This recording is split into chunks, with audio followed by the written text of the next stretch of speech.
کتاب برصغیر میں تجدید دین کی تاریخی منظر۔ اس کتاب کی خاص جو موضوع جمع کیا گیا ہے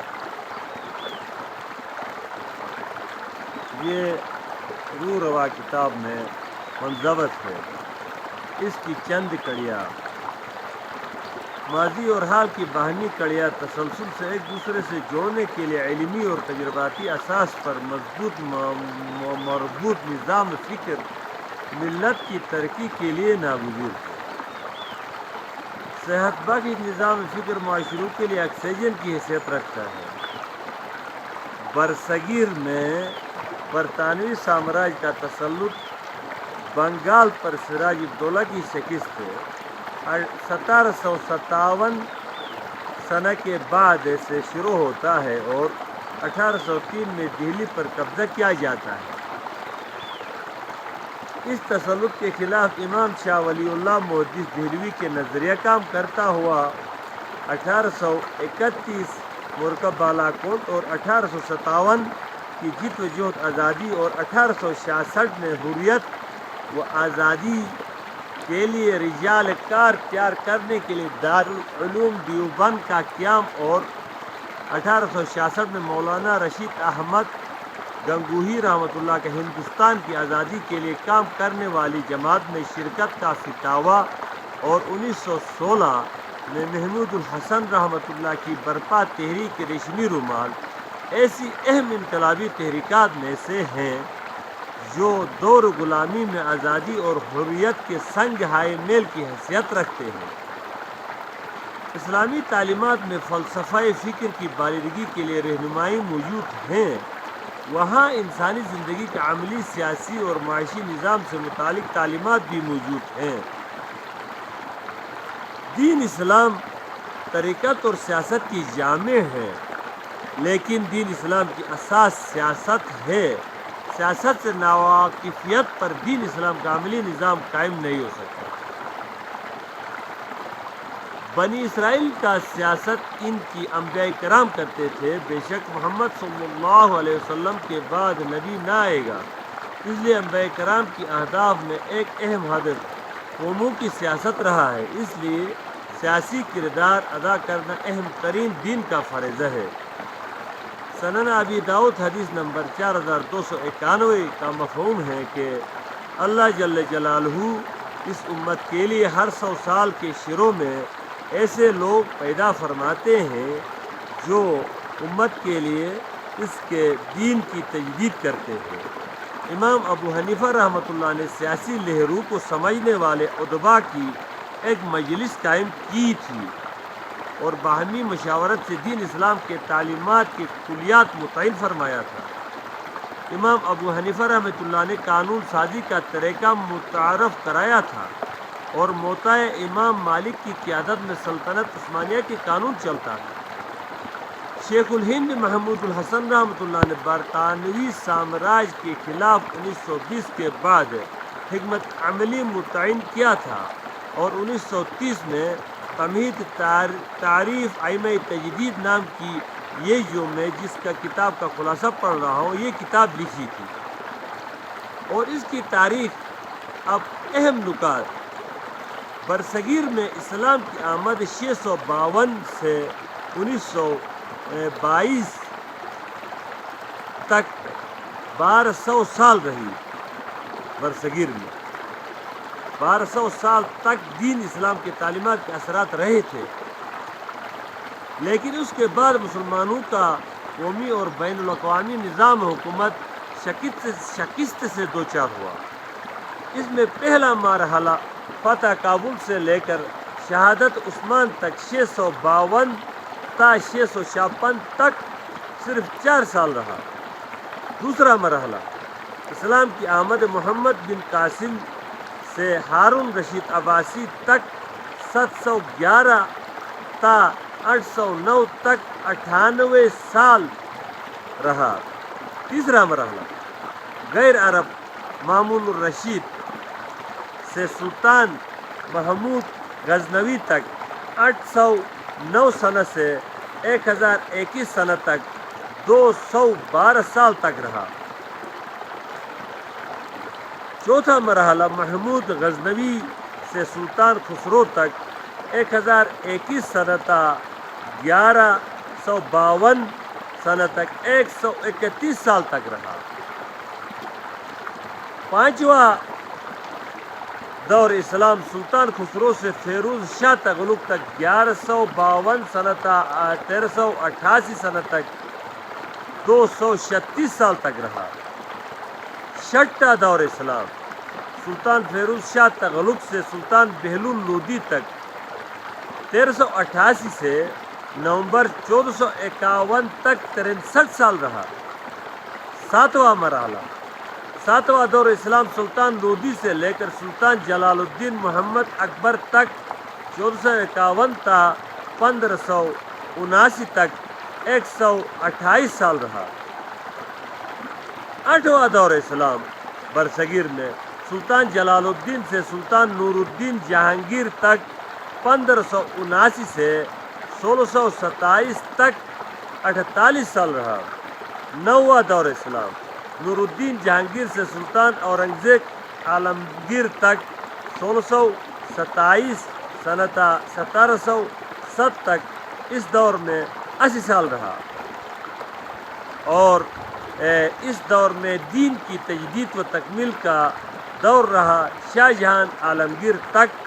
10واں دور مرہٹوں اور مسلمانوں کا کشمکش رہا 1707 تا 1761 تک 54 سال رہا۔ 11واں دور انگریزوں اور مسلمانوں کا کشمکش 1761 تا 1857 تک 96 سال رہا۔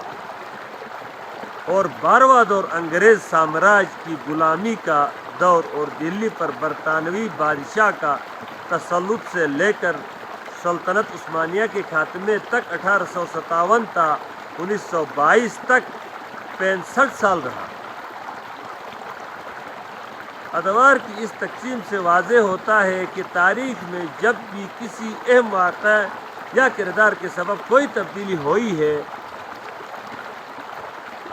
تو تاریخ اسلام کا مطالعہ زمین کے سر کا حکم میں داخل ہے۔ سیروا فی الارض قرآن میں حکم، والعصر قرآن میں حکم ہے۔ مولانا عبید اللہ سندھی کی تحریک اہم اور مشہور ہے۔ برصغیر میں اہم شخصیات میں مولانا عبید اللہ سندھی ہے اور اس کے پسندیدہ موضوعات تاریخ و فلسفہ تھا۔ تاریخ کو پڑھنا سمجھنا اہم اسلام کے فریضوں میں سے ہے۔ جو شخص اسلامی تاریخ کو مطالعہ کر کے سمجھنے کی کوشش نہیں کرتا وہ اچھا مومن کبھی ثابت نہیں ہو سکتا۔ 1884 میں یہ جو عبید اللہ سندھی رحمۃ اللہ نے تحفہ ہند نامی کتاب کا مطالعہ کیا، اس سے پہلے آپ رحمۃ اللہ ہندو تھے، آپ رحمۃ اللہ ہندو برہمن تھے، اس لیے یہ مولوی پنڈت کی لکھی ہوئی اس کتاب کا مطالعہ کیا۔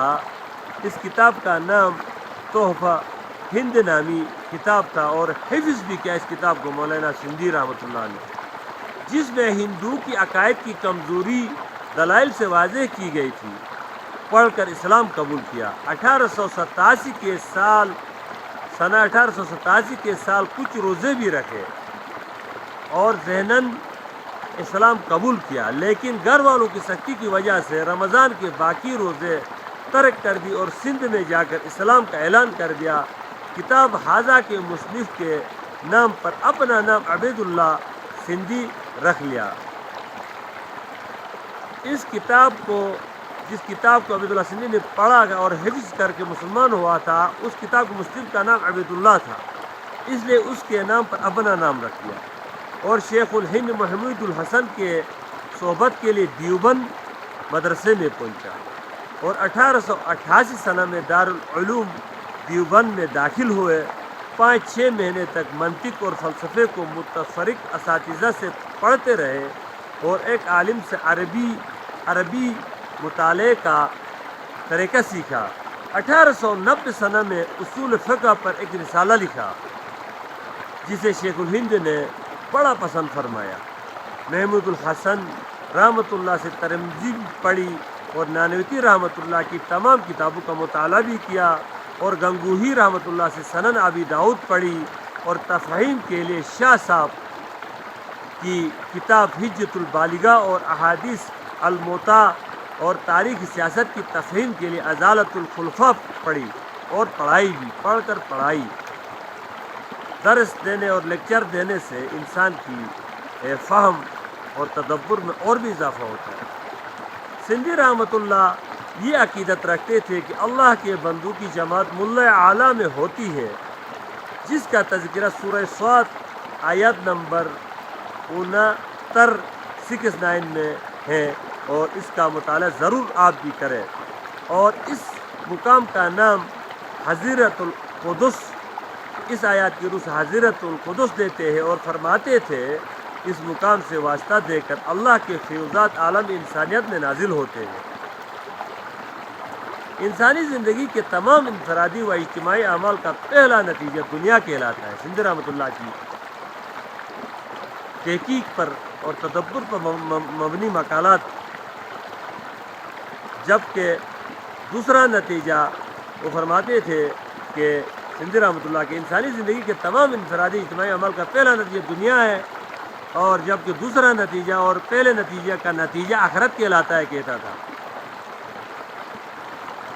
علم میں مشغول رہنے والوں میں بعض شخصیات جن کی نظریہ و عقائد اور اخلاق پر زیادہ رہتی ہے، ان کی عقائد اور اخلاق پر نظریہ زیادہ رہتا اور فوکس زیادہ رہتا ہے، جبکہ سماج سے متعلق اجتماعی کاموں کو منظم کرنے کی طرف ایسے لوگ صرف بقدر ضرورت اور ضمنی یا ذیلی طور پر توجہ دیتے ہیں، اور عام معاشرہ ایسے لوگوں کو دینی فرد کہتا ہے اور کہا جاتا ہے، جبکہ اہل علم پر سماج سے متعلق اجتماعی کاموں کو منظم کرنے کی فکر غالب ہو اور ہونا چاہے، اور عقائد و اخلاق اور انفرادی اعمال کی طرف بقدر ضرورت توجہ دینا چاہے۔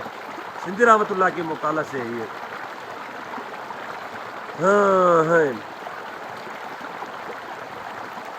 اور اگر اس طرح عقائد و اخلاق اور انفرادی اعمال کی طرف بقدر ضرورت جو دے اور اجتماعی اور سماج کے متعلق اجتماعی کاموں میں کم توجہ دے، تو ایسے لوگوں کو عام معاشرہ ایسے لوگوں کو سیاسی فرد کہتا ہے۔ اسی طرح دین اور سیاست کو تقسیم کرنے کی وجہ سے اہل علم کے بہت سے طبقات وجود میں آ جاتے ہیں۔ ہماری اس نظریے کی وجہ سے جو سماج پر زیادہ توجہ دیتے ہیں اس کو سیاسی کہتے ہیں، جو صرف عبادات پر دیتے ہیں اس کو دیندار کہتے ہیں۔ اس وجہ سے دین اور سیاست کو تقسیم کرنے کی وجہ سے اہل علم کے بہت سے طبقات وجود میں آتے ہیں۔ یہ طبقات اور فرقے اس وجہ سے وجود میں آتے ہیں۔ یہ جو مقالہ جو میں نے گفتگو کیا، یہ بحوالہ ائمہ تجدید کتاب کی صفحہ نمبر 195 سے ہے۔ جو شخص علم کو ذاتی مفاد پر صرف کرے وہ ہانکتا ہے، کتے کی طرح ہانکتا ہے، اور وہ لالچ میں ہوا سے بھی سر نہیں ہو سکتا، جتنے بھی کھائے وہ سر نہیں ہو سکتا۔ جب کسی شخص کو اپنے آپ پر اعتماد کرنے کے لیے کسی دوسرے شخص یا آدمی کو واسطہ بنانے کی ضرورت نہ رہے تو وہ پکا مومن ہے۔ نظریہ توحید الہی سے انسان میں اپنے آپ پر اعتماد پیدا ہوتا ہے۔ جب کسی آدمی کو اپنے فائدوں کے اصول اور نقصان دہ شے سے بچنے کے لیے رب کو چھوڑ کر کسی دوسرے مخلوق پر اعتماد کرنا پڑتا ہے تو اس کو اپنے آپ پر اعتماد حاصل کبھی نہیں ہو سکتا۔ اخلاص کیا ہے؟ اخلاص کہتے ہیں، اخلاص یہ ہے کہ صرف اللہ کی چاہت اور محبت کی وجہ سے عبادت کرتے ہو اور حقیقت الحقائق کی جانب توجہ متوجہ ہو۔ پھر اللہ کی صفت کے کرشمے اور اللہ کا رنگ اخلاص والوں سے چھلکتا نظر آتا ہے۔ یہ کتاب برصغیر میں تجدید اسلام کے نام سے جس کا مواد اخذ کر کے یہاں پر خاص پوائنٹ نوٹ کیا گیا ہے، اور مطالعہ اس کا 16/9/2024 کو کیا گیا تھا، اور مواد یہاں جمع کر کے اپلوڈ 15/10/2024 کو کیا جاتا ہے۔ والسلام.